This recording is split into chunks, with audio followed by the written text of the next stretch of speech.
What's going on, family? Thank you for tuning in to my pilot episode of The Crossroads. The Crossroads is an English segment of my Spanish podcast called La Mogolla. La Mogolla is a word that we use in Puerto Rico, where I'm from, to describe a mixture and a mess, right? A mixture of things and sometimes a mess, right? And the reason why I called my main podcast this is because, I do discuss different topics in every episode, especially on Sundays. And on Wednesdays, I either have a guest on or I'm only discussing one topic. But usually I do not have limits on the topics that I speak of. So that's why it's called La Mogolla, right?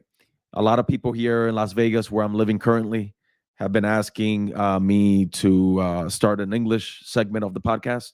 That way they'll be able to understand me. And it's been in my mind for a while as well, because I was raised in Puerto Rico for 25 years, born in Buffalo, New York, and was there for the first 10 years of my life. So there's a lot of me that I could share in English and not in Spanish for some reason. I don't know if all bilingual folk go through the same issue, but there's a lot of me that I could share that I could only do in English for some reason. So this is another reason why I'm doing this segment. So the Crossroads is not its own podcast. It's just a segment of my main podcast, which is La Mogolla. When I first started having interest in expanding into a English, segment for the podcast, I wasn't sure what to name it really. It was the first name that came into mind that I really liked. And whoever was born and raised in the US does understand that in American folklore, what we understand by crossroads is making hard decisions, right, in life. And you have different options, right? You have different options to choose from. And sometimes the outcome is not great. Sometimes it is.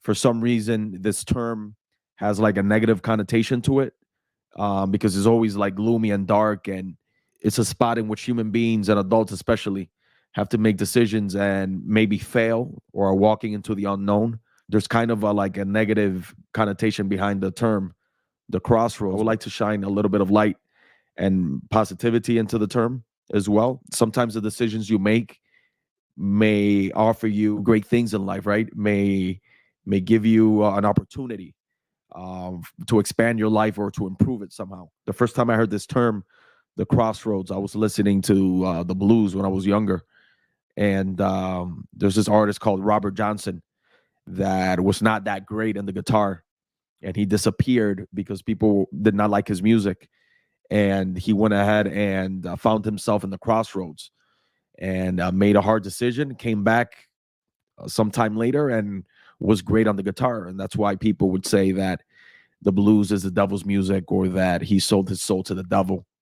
Again, another negative connotation towards this theme and this topic and this term.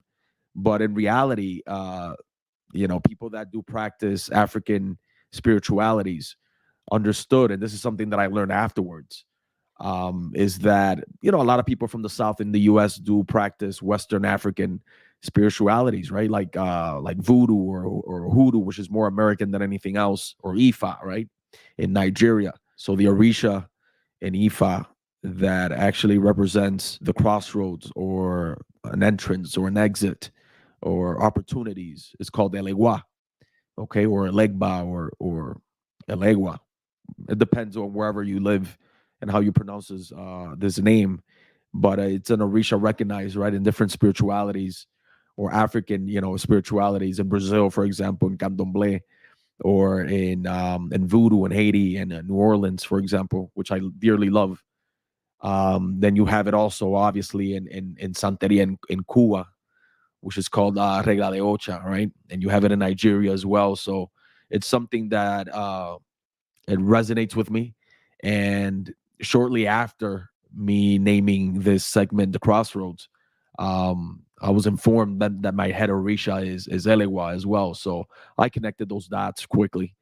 And, I'm excited about it. I'm excited that I'll be able to speak with different folks from the diaspora, right? And that includes Cubans, Puerto Ricans, African Americans. I consider all of us African folk.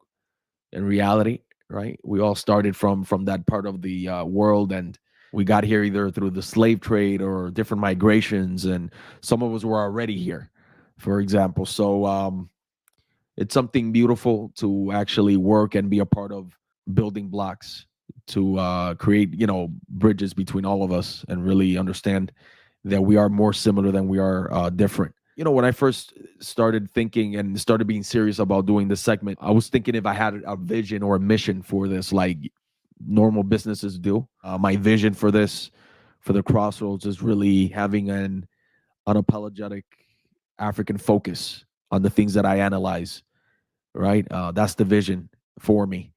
And the mission that I have is to analyze anything that crosses my path, that catches my attention, but with giving emphasis, right, on connecting dots and connecting the African diaspora, like I mentioned earlier, by shining light into our similarities and not our differences, right? Because our differences are mainly due to colonization, right? Due to our oppressor.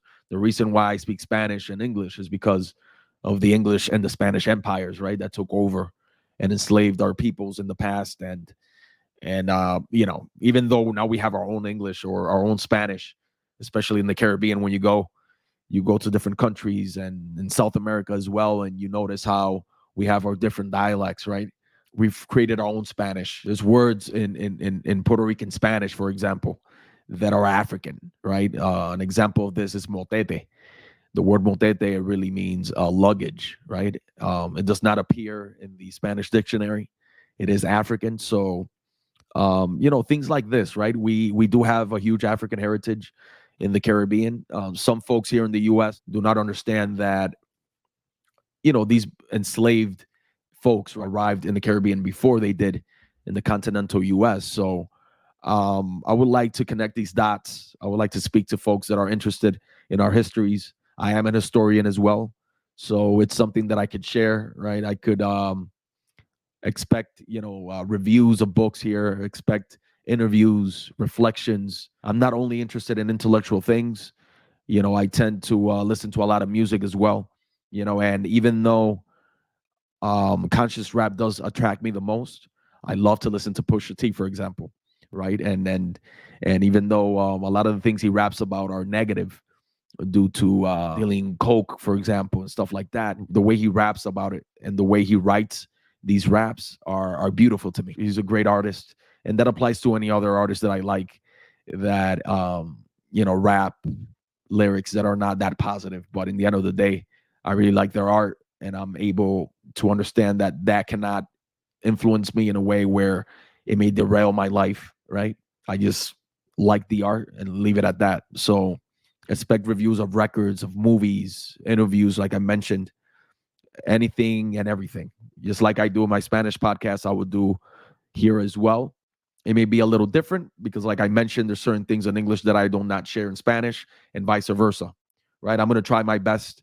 And, anybody from the diaspora that's willing to, invest some time in understanding, your ancestors' history in the Caribbean or South America, I would love to speak to common folks as well that want to share their stories, right? A lot of common folks have rare stories, and that's something that will be beautiful for me to share with everybody. And yeah, and a little bit about me. My name is Paul, and I was born in Buffalo, New York. I am adopted. My biological father is African American. My mother's Puerto Rican, and I was adopted by Puerto Rican parents. Thankfully, right, I was saved from a lot of things in life thanks to this adoption. And the beautiful thing about me now is that I know both sides of the family now. I have my adoptive side, which I love dearly, and which I am thankful for saving my life. But now I have a great relationship also with my biological side. And just like the Sankofa bird, I'm just going back and getting what's important, right? Sometimes we do have to go back and remember certain things and discover certain things too, and use it as tools moving forward. So I'm bringing a lot of positivity into the table. I'm not entertaining, the BS. I'm not entertaining, things that are superficial. I'm not entertaining cancel culture. I do have my opinions on a lot of things, and I'm going to say them freely. And I just hope there's people that really want to dialogue that would like to hop on. It will be beautiful to talk to them, right? And listen to their stories, listen to their realities, right? And see how it resonates with us, right? And when I say us, I say, I'm talking about us African folk. Um, and I'm open to talk to anybody, right? It doesn't have to be people with an African background or an African American background or Afro Puerto Rican background. I'm willing to talk to anybody and everybody, but my focus is our peoples. I am unapologetically African, and it's something that my approach is always with Pan African mindset. It doesn't really matter where you were born and raised. If you recognize and feel psychologically, right, and feel in your bones and in your soul that you're for the motherland, it's a beautiful thing to see and talk about. So I thank you so much for tuning in. These episodes are going to be presented bi-weekly. 1 week it would be the Crossroads, the other week will be La Mogolla. It would be my Spanish podcast. But on our next episode, expect a conversation with my friend Jonathan from Queens, New York, also Afro Puerto Rican, right? But it's beautiful that we have that African heritage on both sides. So it's something that we need to accept and embrace. Not all Puerto Ricans do, right? Not all Dominicans do. Not all Cubans do. A lot of people from South America as well, but I'm willing to talk about that, those differences and the colorism and all the messes that were implanted in our minds due to oppression. But it's something that we need to, we're the ones responsible to break away from those chains psychologically and embrace each other, right? I'm here interested in growth and learning and teaching as well, and teaching as well. Everybody has something to learn from somebody. So I thank you so much for tuning in. If you want to follow me or follow the podcast, please do. Down in the bottom of the screen, you'll see at La Mogolla PR, which is La Mogolla, Puerto Rico. We are on YouTube. We are on Spotify, Apple Podcasts, and Instagram as well. So I do have to update that bar in the bottom there. But in the end of the day, I'm accessible. You can DM me. And if you're interested to be on the podcast again, I'm all ears and my doors are open.